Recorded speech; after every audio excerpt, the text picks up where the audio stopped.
This week we looked at the topic of trust. In this video diary, I'll be focusing on the journal article, Trust and Corporate Social Responsibility, Lessons from India. So the article speaks about how scandals in the corporate world have eroded trust in business globally. I agree with this. With the introduction of social media and technological advancements, companies are being scrutinised and held more accountable. So the article then speaks about how businesses in India seek endorsement as good corporate citizens through corporate social responsibility initiatives, therefore trying to build or improve trust.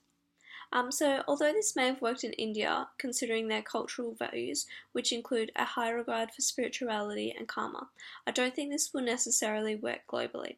I think using CSR as a way to gain trust works, but only to a certain extent. Although these initiatives help the communities, it does not necessarily show transparency within the organisation itself.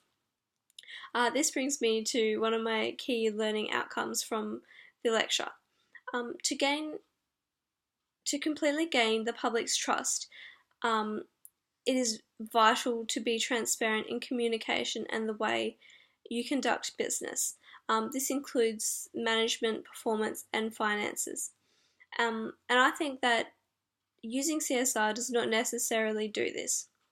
However, another key learning outcome, and something really important to acknowledge, is that trust does vary a lot on a personal and cultural level.